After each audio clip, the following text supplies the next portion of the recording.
Hello guys, welcome to our YouTube channel Schooling and today we will read the second chapter of the book Vistas. The name of this chapter is The Tiger King. The author of this chapter is Ramaswamy Iyer Krishnamurthy and he is better known by his pen name Kalki. He was a Tamil writer.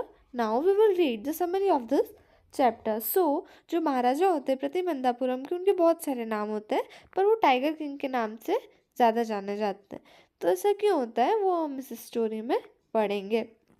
तो पहले क्या होता था, जब Prince का birth होता था तो बहुत सारे एस्ट्रोलॉजर्स को बुलाया जाता था उनका फ्यूचर प्रेडिक्ट करने के लिए। वैसे ही जब टाइगर किंग का बर्थ होता है तो भी बहुत सारे एस्ट्रोलॉजर्स आते हैं वहाँ पर, और उस टाइम पे वहाँ पर बहुत सारे लोग होते हैं उनके किंगडम के। और उस दिन जो होते हैं ना, जो बेबी प्रिंस होते हैं वो सिर्फ 10 डेज ओल्ड होते हैं। तो अब एस्ट्रोलॉजर्स उनका भी फ्यूचर प्रेडिक्ट करते हैं और वो बताते हैं कि ये बड़े होकर बहुत ही स्ट्रॉन्ग और पावरफुल किंग बनेंगे। और फिर वो ये भी कहते हैं कि इनकी एक दिन डेथ हो जाएगी। तो सब लोग ऐसी बात करने लगते हैं आपस में कि इसमें क्या बड़ी बात है, डेथ तो सबकी ही होती है। वैसे ही एक आवाज़ आती है और वो आवाज़ किसकी होती है, ये बेबी प्रिंस की। वो क्या बोलते हैं, मेरी डेथ तो हो जाएगी पर काय से होगी, उसका रीज़न क्या होगा। वैसे ही सब लोग शॉक हो जाते हैं कि ये 10 डेज ओल्ड ही बेबी है और ये कैसे बोल रहा है। फिर जो एस्ट्रोलॉजर है वो आंसर करते हैं कि टाइगर, आपकी डेथ जो है टाइगर से हो जाएगी। फिर वो दिन हो जाता है, ऐसे ही धीरे धीरे टाइम चला जाता है। फिर जो है प्रिंस जो है वो बड़े होने लगते हैं और उनका जितनी भी एडल्टिंग रहती है वो पूरी इंग्लिश कल्चर में हुई होती है, क्योंकि ये कब का टाइम है जब ब्रिटिशर्स जो है इंडिया में आए हुए थे। फिर कि अब जो ये प्रिंस है ये बड़े हो जाते हैं और अब ये किंग बन जाते हैं। फिर क्या होता है ना कि किंग को पता चलता है, अब ये तो भूल गए थे कि उस टाइम पे क्या हुआ था, पर फिर जो उस किंगडम के लोग हैं वो बात कर रहे होते हैं कि इनकी तो डेथ हो जाएगी टाइगर से। अब ये बात किंग को पता चल जाती है। फिर किंग क्या करते हैं ना कि एक टाइगर को मार देते हैं और फिर वो एस्ट्रोलॉजर को बुलाते हैं और बताते हैं कि ये देखो मैंने इस टाइगर को मार दिया है और मुझे तो कुछ भी नहीं हुआ है, मैं जिंदा हूँ। तो फिर जो एस्ट्रोलॉजर है वो किंग को बोलता है कि तुम 99 टाइगर तो मार दोगे, उससे तुमको कुछ भी नहीं होगा, पर तुम 100 टाइगर को मार के बताओ। तो किंग फिर डिसाइड कर लेता है कि ठीक है अब मैं पूरे 100 टाइगर्स मारूंगा। फिर जो किंग है वो रोज हंटिंग पे जाता है और रोज टाइगर्स को मार के आता है। ऐसे करते करते वो बहुत सारे लाइक समथिंग 70 टाइगर्स को वो किल कर देता है। फिर उसको ना टाइगर्स मिलना बंद हो जाते हैं, उसके किंगडम में अब टाइगर्स ही खत्म हो जाते हैं।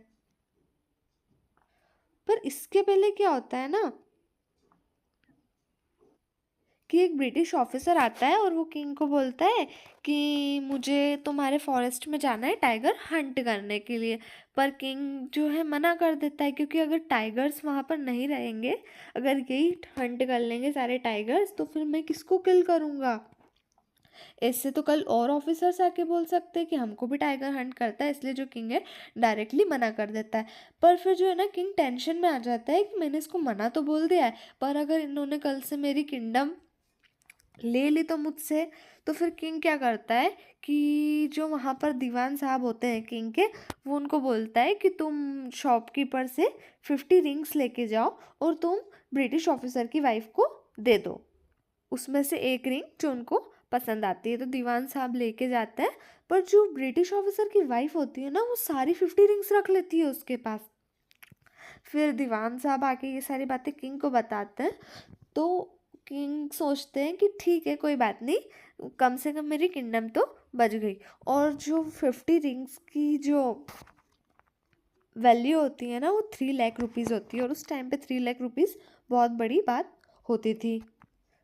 बट फिर भी किंग खुश हो जाता है कि ठीक है मेरी किंगडम बच गई है। अब ये हो जाता है, अब टाइगर्स तो ख़त्म हो गए थे उनकी किंगडम में। फिर किंग डिसाइड करते हैं कि अब उनको शादी करनी है।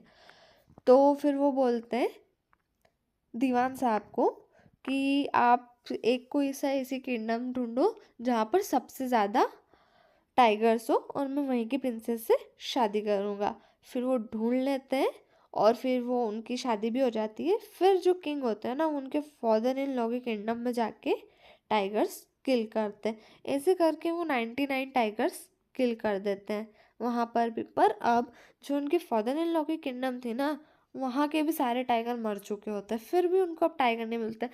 फिर किंग को पता चलता है कि एक फॉरेस्ट में टाइगर देखा गया है। तो फिर किंग डिसाइड कर लेते हैं कि अब मेरे को वो टाइगर को कैसे भी करके किल करना ही है। और किंग को टाइगर नहीं मिल रहे थे तो फिर किंग बहुत गुस्से में आ जाता है, और फिर वो कभी टैक्स बढ़ाता है, कभी लोगों पे अत्याचार करता है एंड ऑल। तो जितने भी वहाँ के किंगडम के लोग थे ना, वो बहुत परेशान हो गए थे किंग से अब।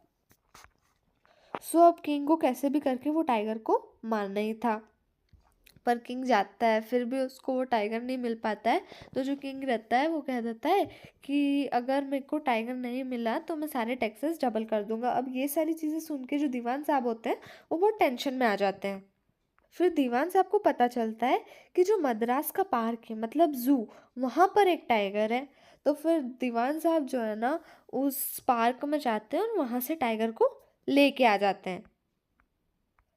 फिर जो दीवान साहब और दीवान साहब की वाइफ होती है ना, वो नाइट में जाके टाइगर को फॉरेस्ट में छोड़ के आ जाते हैं। फिर नेक्स्ट डे जब किंग जो है टाइगर को मारने जाते हैं ढूंढने वहाँ पर, तो किंग को टाइगर मिल जाता है और उस पर शूट कर देते हैं। वो टाइगर वहीं पर गिर जाता है।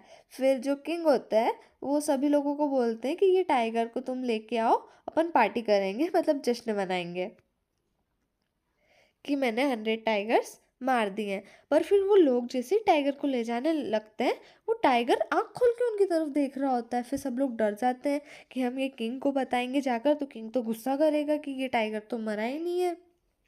तो फिर वो लोग खुद ही मार देते हैं टाइगर को और वो किंग के पास में ले जाते हैं। और वो टाइगर मरा क्यों नहीं होता है उस टाइम पे, वो क्यों बेहोश हो जाता है? क्योंकि ये टाइगर तो जू में रहता है, तो इसको ऐसे इन्वायरमेंट की आदत नहीं है। तो वो जब गन शूट होती है ना, तो उसकी आवाज़ से वो टाइगर बेहोश हो जाता है। फिर थोड़ी देर बाद वो उठ जाता है, फिर ये लोग मार देते हैं उसको और फिर किंग के पास लेके चले जाते हैं।